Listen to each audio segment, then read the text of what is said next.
अस्सलामुअलैकुम, welcome back to my channel. आज हम लोग सोशल इंजीनियरिंग का देखने लगे हैं। रिस्क मैनेजमेंट का एक टॉपिक है, उसको देखेंगे। रिस्क मैनेजमेंट होता क्या है कि रिस्क को हम किस तरह से हैंडल करते हैं। इसकी दो स्ट्रेटजीज़ हैं। एक स्ट्रेटजी है इसकी रिएक्टिव स्ट्रेटजी, दूसरी है इसकी प्रोएक्टिव स्ट्रेटजी। रिएक्टिव स्ट्रेटजी क्या होती है कि थ्रेड आ गया और उसने हमें अफेक्ट करना स्टार्ट कर दिया। प्रोएक्टिव स्ट्रेटजी क्या है कि हमें पहले से पता था कि थ्रेड आना है। हम लोग क्या करते हैं, हमारे पास उसके सॉल्यूशंस मौजूद हैं। ठीक है, प्रोएक्टिव स्ट्रेटजी ये होती है कि हमारे पास सॉल्यूशंस हैं। रिएक्टिव ये है कि थ्रेड आ गया और उसने हमें अफेक्ट करना स्टार्ट कर दिया। इसकी कैटेगरीज हैं कुछ। पहली है रिस्क कि प्रोजेक्ट रिस्क। प्रोजेक्ट रिस्क क्या है कि प्रोजेक्ट जो है वो लेट हो गया, ठीक है, या उसके जो बजट था वो आउट ऑफ बजट हो गया, ठीक है। ये आता है हमारे प्रोजेक्ट लिस्ट के अंदर, रिस्क के अंदर।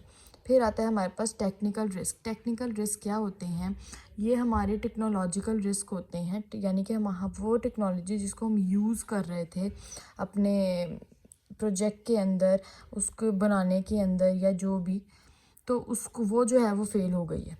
अब बिजनेस रिस्क क्या है। बिजनेस रिस्क ये होता है कि जिसने बनवाया था अब उसे चाहिए ही नहीं, यानी कि उसने हमें जो टाइम डिले दिया था हम उसमें पूरा नहीं कर सके, ठीक है, लेकिन अब बाद में उसे वो चाहिए ही नहीं। तो वो क्या कहता है, वो कहता है कि अब मुझे नहीं चाहिए। तो ये चीज़ आ जाएगी हमारी बिजनेस रिस्क के अंदर। चौथे है नॉन रिस्क। नॉन रिस्क क्या होता है कि पहले से हमें पता था कि रिस्क आना है, हम उसको या तो हम उसको पहले से ही सॉल्व कर लेंगे कि ये रिस्क आए ही ना। ये रिस्क अवॉइड भी हो सकते हैं। अवॉइड इसी तरह होंगे कि हमने उसको पहले से जो है वो सॉल्व कर लिया।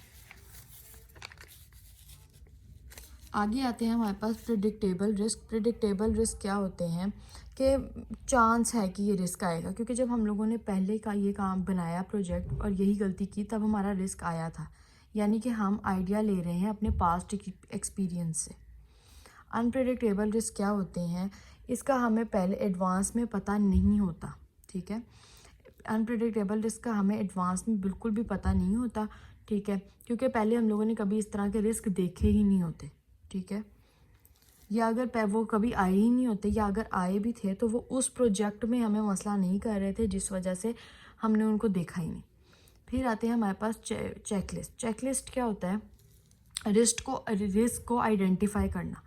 अच्छा जी, रिस्क को आइडेंटिफाई करने के जो हैं वो आगे से दो होते हैं, यानी कि रिस्क दो तरह के हो सकते हैं। एक हो सकता है हमारा जेनेरिक, एक हो सकता है हमारा स्पेसिफिक। जेनेरिक रिस्क क्या होता है, जेनेरिक रिस्क ये होता है कि वो हर प्रोजेक्ट में आता है, जैसे कि लेट हो गया, डिले हो गया, इस तरह से। लेकिन स्पेसिफिक क्या होगा कि जैसे एजाइल जो होता है, एजाइल मॉडल, उसके अंदर क्या होता है, उसके अंदर हमें कस्टमर जो होता है वो बार बार बताता है और हम अपने आप को इम्प्रूव करते हैं या जिस तरह से भी। तो वो क्या कहता है, वो यहाँ पे कहता है कि ये किसी ख़ास प्रोजेक्ट के अंदर आते हैं, जैसे कि एजाइल के अंदर आ गया। एजाइल के अंदर क्या आ गया कि कस्टमर ही अवेलेबल नहीं है जब हमें उसकी ज़रूरत है, तो ये भी हमारा रिस्क ही है।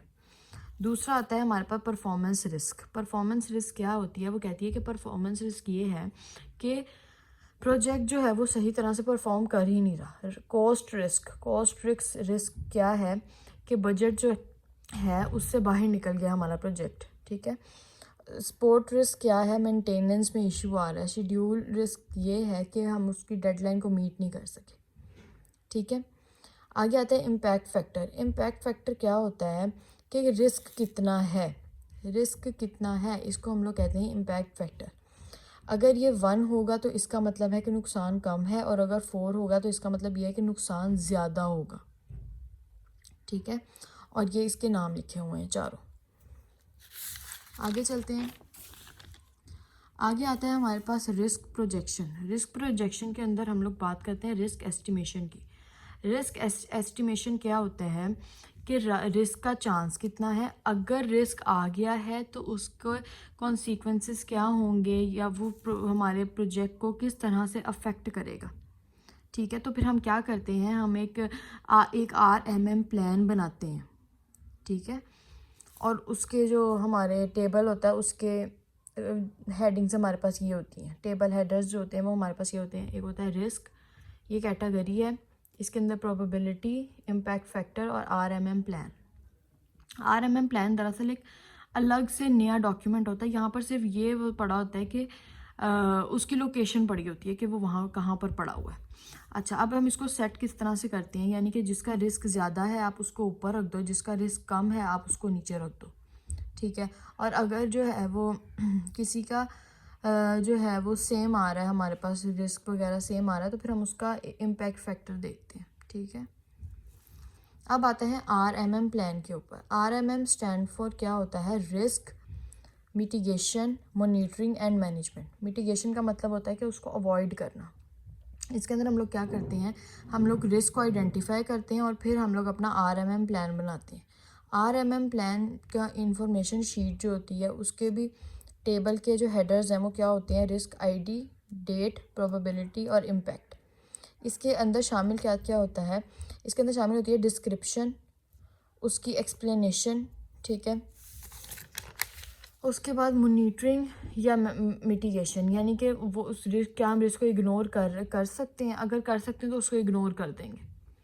Management, current status of risk. Current status of risk का क्या मतलब है कि या तो वो अवॉइड हो रहा है या उसे कोई मॉनिटर कर रहा है या वो अकर हो गया है या वो कोई उसे मैनेज कर रहा है। अब यहाँ पर जो है वो हम लोग उसका नाम लिखेंगे, उसके नाम और उसके सिग्नेचर्स लिखेंगे जिसने रिस्क को आइडेंटिफाई किया है, ठीक है, ओरिजिनेटर में।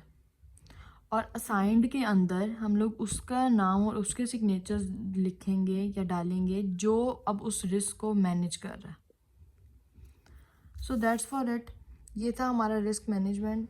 आई होप कि आपको समझ आ गई होगी, और इस तरह की और वीडियोस देखने के लिए please subscribe the channel, like the video and press the bell icon. Thank you.